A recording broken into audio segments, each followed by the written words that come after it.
Con el objetivo de mejorar la calidad de vida de los trabajadores y la productividad de las empresas, las autoridades del Ministerio de Trabajo y varias empresas desarrollan un plan piloto que establece una reducción de las horas laborales de cada semana. Esto trajo muchas interrogantes en la semana de si sería que se le bajarían días con relación a las horas que va a bajar, si va a bajar el sueldo, si se va a tener que contratar más empleados, si esto va a afectar a los empresarios. Pero para saber todos los detalles de este plan piloto, cuándo comience, cuáles serían las empresas que estarán en este plan piloto y, por supuesto, qué se busca con esto, y también conversar sobre una reforma al Código Laboral, recibimos al ministro de Trabajo, Luis Miguel de Camps. Ministro, buenas tardes, bienvenido a Esto No Tiene Nombre.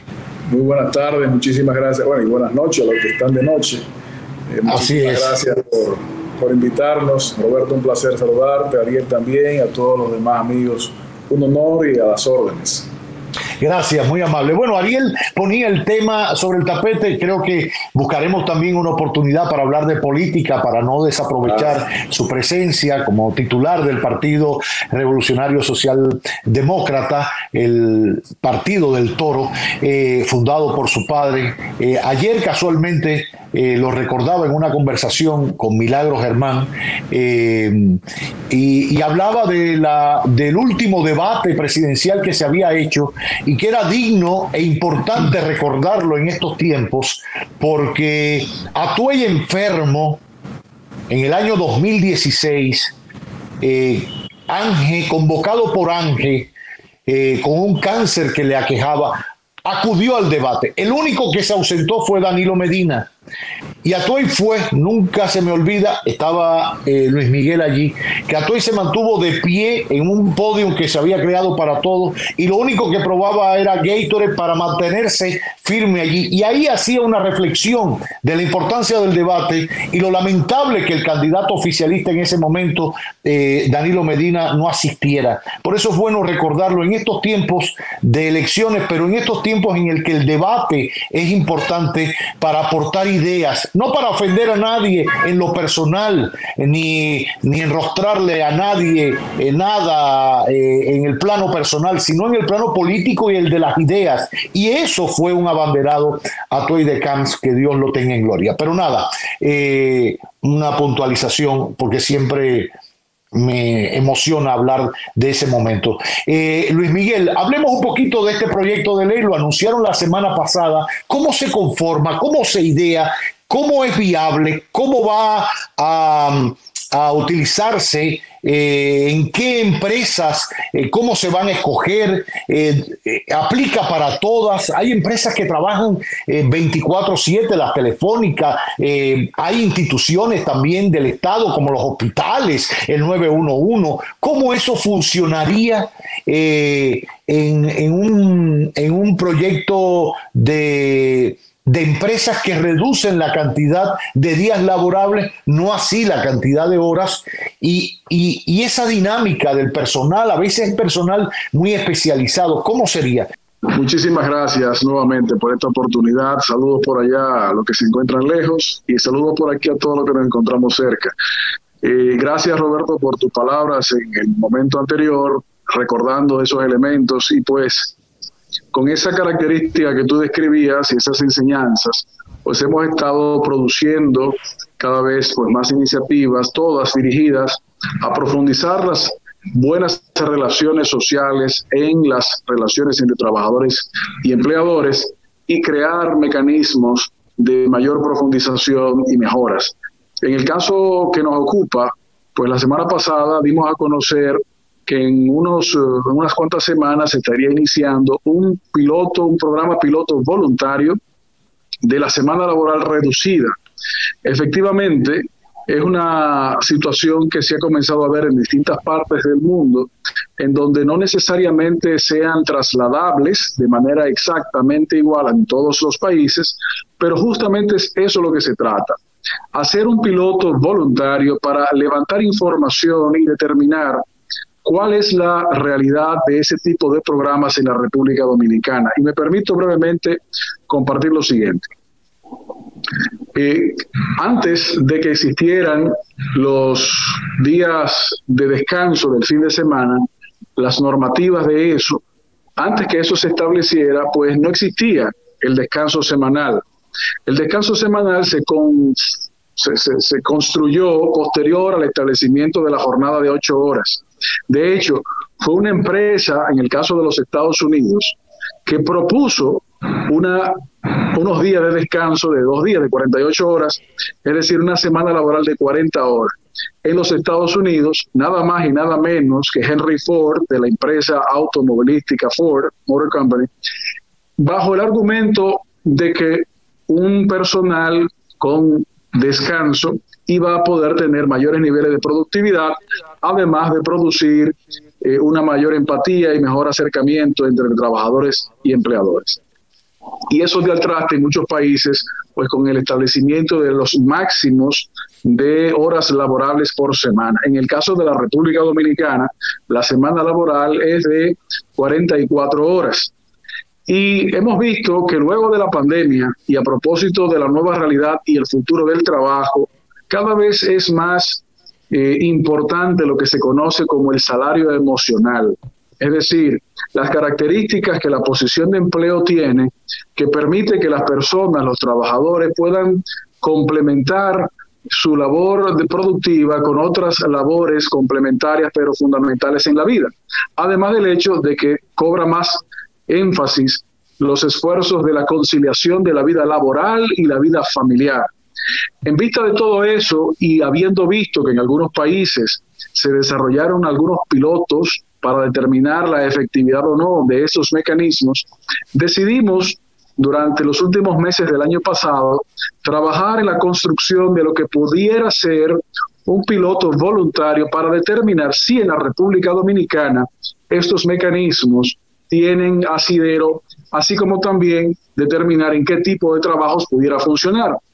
Y lo que hemos construido, pues, es un piloto voluntario en donde unas cuantas empresas, con unos cuantos trabajadores, vamos a iniciar ese proceso.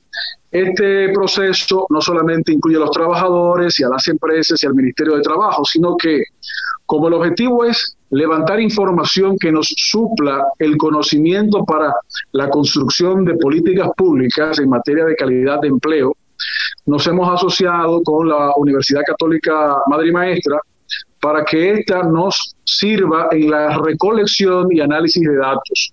Es posible que este ejercicio arroje datos que es los que esperamos positivos, pero también es posible que este ejercicio arroje datos que nos demuestren imposibilidad en algunas áreas. Y pretendemos entonces comenzar a implementarlo en el próximo mes. ¿De qué manera se implementa? Bueno, la jornada laboral semanal o la semana laboral en República Dominicana es de 44 horas. Mediante este esquema voluntario de común acuerdo, las empresas y los trabajadores seleccionados van a tener una semana de 36 horas, es decir, más corta. Esto con el objetivo de que durante ese periodo adicional de descanso, los trabajadores puedan atender sus obligaciones personales, así como sus compromisos familiares, puedan aumentar el nivel de descanso con el objetivo de identificar si efectivamente esto se traduce en una mejora de la productividad. En países en donde se han desarrollado estos pilotos, por ejemplo, Reino Unido, Francia, Alemania, Brasil, entre otros, en algunos se ha demostrado que la productividad no solamente se mantiene, sino que aumenta. Esta reducción de la semana laboral no implica una reducción de salarios. Esto es el mismo salario, al menos la misma productividad, con una reducción de un 20% de la jornada semanal. ¿Cuáles son las áreas, ministro? Y disculpe que lo interrumpa. ¿Cuáles son las áreas en las que se está haciendo este plan piloto? Claro. Lo veo excelente. He leído, por ejemplo, que en Reino Unido eso está excelentemente bien y que ha logrado incluso aumentar la productividad en las empresas donde se está pues aplicando. Ahora, acá en República Dominicana, nosotros vivimos una realidad un poquito no muy diferente a la de otros países, pero por ejemplo, hay sectores en los cuales quizás esta reducción laboral no se puede aplicar. Hablamos, por ejemplo, de la redacción de telenoticias, en la cual bajarle las horas de trabajo a un periodista equivaldría a que el noticiario de telenoticias tendría un problema, porque tendría que contratar otro periodista adicional y eso pues aumentaría los costos. Entonces, ¿cuáles son los sectores? Dígame, ministro. Efectivamente, el tipo de trabajo que es propenso, digamos, a poder entrar en esta prueba y dependiendo de sus resultados en una aplicación continuada, dependerá del tipo de trabajo y del tipo de empresa que sea. Hay trabajos del conocimiento que probablemente son más propensos a poder aplicársele esta diferenciación.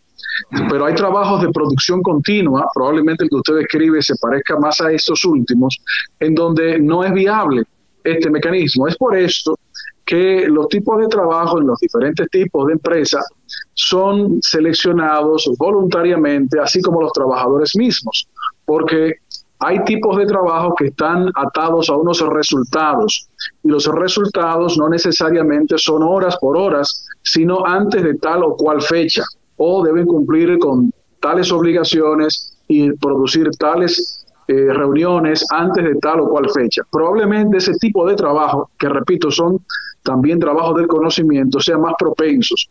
Este modelo probablemente no tenga el impacto o la posibilidad de aplicación en tipos de trabajo de músculo o trabajos de requerimientos 24, porque en el caso que usted menciona, de la recolección, análisis, comunicación y difusión de noticias, pues está muy atado o totalmente atado a los acontecimientos, y los acontecimientos son 24/7. ¿No y se bajan de horas? No, la vida sigue. No, y es por eso que ese tipo de labor probablemente sea difícil de incluir, al menos en una parte de ese tipo de labor, porque hay otras partes que probablemente sí sea atado a resultados y entregables. Entonces, es por eso que estamos haciendo eso. Ahora, ¿cuáles son las métricas que hemos identificado para poder comparar cómo ha sido durante el proceso antes del piloto y cuáles han sido esas métricas o esos índices durante el piloto? Por un lado, la salud del trabajador. Las condiciones de descanso versus las condiciones del estrés del trabajo pudieran significar una reducción del estrés y consecuentemente un aumento de la calidad de salud. Otro elemento también es la interacción familiar. Una de las razones por las que este programa es piloto y es voluntario es porque los participantes, tanto trabajadores como empresas, deben estar de acuerdo en que se les someta a unas encuestas constantes semanalmente para determinar si ha habido cambios o no. Otra métrica es justamente la productividad. Si efectivamente el nivel de productividad aumenta, se mantiene o se reduce, y determinar eso. Y una de las últimas métricas también por mencionar es el impacto medible medioambiental. ¿Por qué? Porque queremos desarrollar programas que sean también medioambientalmente sostenibles. Y esto pudiera implicar una reducción, por ejemplo, en los entaponamientos de las calles en algunos momentos. Claro, para que eso llegue a ser así, tiene que adherirse a ese tipo de programas muchas empresas y muchos trabajadores. Y ahora estamos simplemente en un piloto, pero precisamente por eso lo estamos produciendo, para que la data que de allí surja sirva de base para que otras empresas y para que otros trabajadores identifiquen si les es de utilidad o no. Esto siempre deberá ser voluntario. No se pretende en ningún momento establecer ninguna obligación, porque cada empresa, de hecho, hay departamentos dentro de una misma empresa en donde la iniciativa pudiera funcionar y donde la misma pudiera no funcionar. Entre los intereses también de las empresas pudiera ser el hecho de que pudiera haber una reducción de costos sin sacrificar una capacidad de resultados. Es decir, que la productividad no se mediría solamente por el ámbito de la capacidad del trabajador de producir, sino también por la reducción de la empresa en costos. Y todo eso lo vamos a medir y cuando concluya en 6 meses aproximadamente este programa piloto voluntario, pues se dará a conocer a la población dominicana. En esencia, como ustedes han podido ver a lo largo de los 3 años y casi medio de la gestión, es una constante producción de programas participativos en base al consenso que propugne por la mejora de la calidad de vida de las personas y propugne por el aumento de la producción de riqueza en la República Dominicana.